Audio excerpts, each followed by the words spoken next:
Everyone, the Naga Samurai. Hopefully that this can be seen. I'm not behind the camera, but greetings and peace to everyone. Going to do a video about my get home bag, literally my everyday carry bag, my EDC. And as you know, I preface all videos by just speaking what's on my spirit.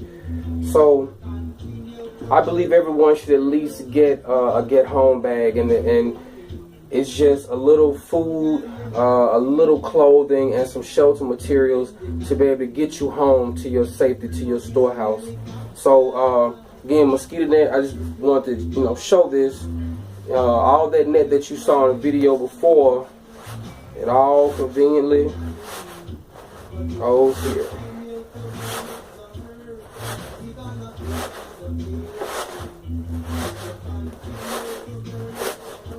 And that's doing it quickly. We'll wait on it.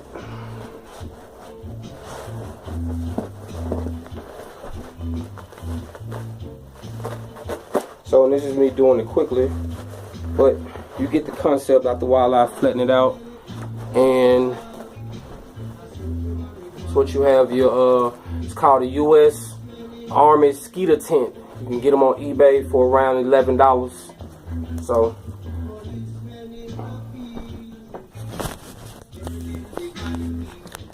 you always hear me talk about paracord. So of course, excuse me, got the camera the wrong way. Excuse the flip flopping. All right. So you always hear me talk about paracord. I need to get my paracord game up in my get home bag. Well, let me show the bag first. Yeah, y'all know the big boy. But this right here is a M48. Got it off Bud K for about $40. This is a 55 liter. It looks small, but I'm telling you, this thing holds a lot of stuff. The only drawback that I had was that because this one is made for all the weight, this one wasn't. So I was beginning to get just a little bit of ripping at the stitching. But if you don't exceed 80 pounds, this is perfect. It will carry it, and it is actually very comfortable. So shoulder straps and everything. All right, moving on. So on the inside, you also saw me use this tarp. This is an 8x10. This was also something that I keep in my get home bag, EDC bag, every single day. You can always make a shelter. You can potentially protect your car with this also. You could throw it over the car to protect yourself from debris and things of that nature, tying it down.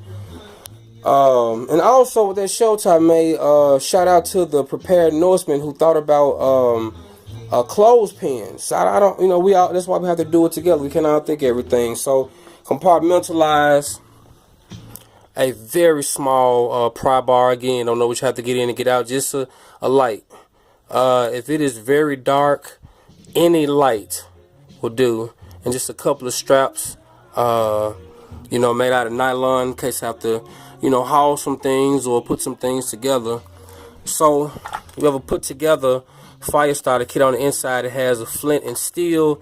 It also has these things called wet fire starters, and yes, they do work. They burn quickly, but if it's pouring down raining, these little fire starters, they will go. While I'm thinking about it too, I need to get my medical kit game up. It's ridiculous. I need to get some better medical supplies, and I do want to know what people think was better, a trauma kit or a regular medical kit. But some of those, I don't know if you can see it, but these little circle things are some towels. They are small, but once you add water to it, they expand to a really nice face towel. I don't remember the dimensions, but it's 2 handfuls. A few steak tents, a little bit more paracord and polycord, but I need to get more. Inside of here, just some very simple tea light candles. Because one thing about that type of shelter, if it were cold, you could line it up with a mylar on the inside, close up those ends, and you could safely light a tea light, and that tea light would actually put light out throughout the reflective heat. But I'll do a video on that as well. And once again, some stuff I wasted money on, but these are some fire tabs. They burn about 6 minutes, to get things going. But Again, I'm going to make a video about homemade fire starters. Speaking of homemade fire starters, this right here, I always keep this with me too. A little extra Vaseline that's over on the side, and also some dryer lint. Again, some of the best fire starter I've ever made in my life. And the extra Vaseline, you can turn almost anything into a long-lasting fire starter.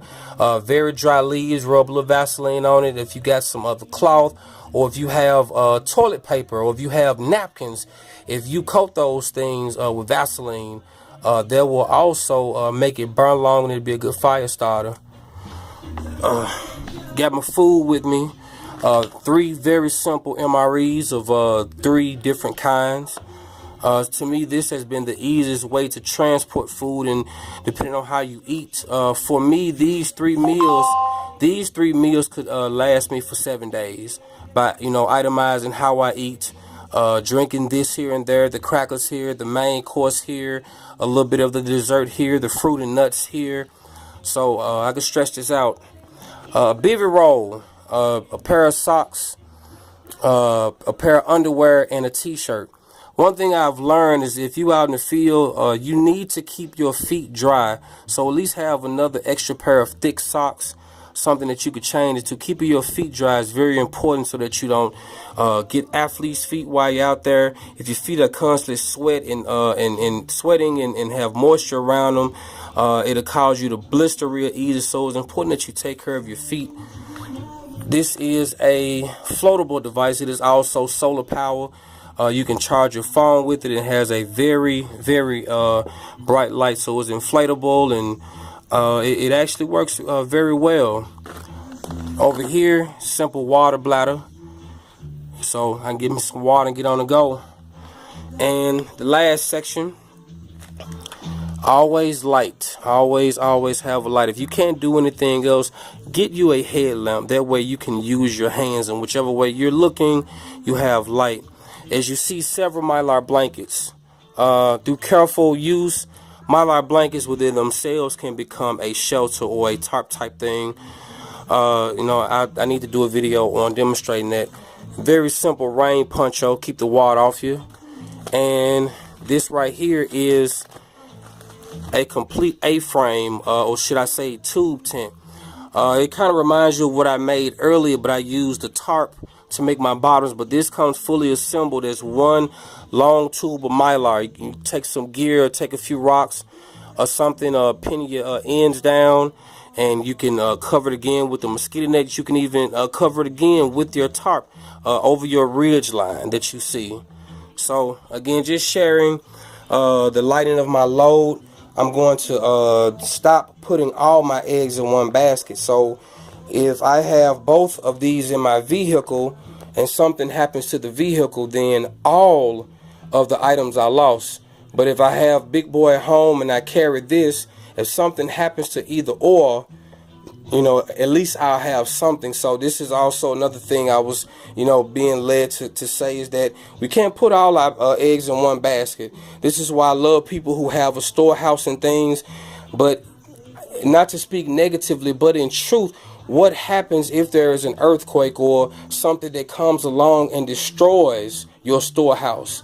Or unfortunately yet, what if something or someone comes to drive you away from your storehouse? So, we have to think about having just a few things in place, and we won't ever think of everything, and we won't ever have it all. But this is what togetherness is for, and this is what building this particular village is for, is that everyone comes with different ideas, come in love and in righteousness, and we learn, we share, and we survive together. And guess what? It ain't got to be a lot of us. I love you all. Shalom.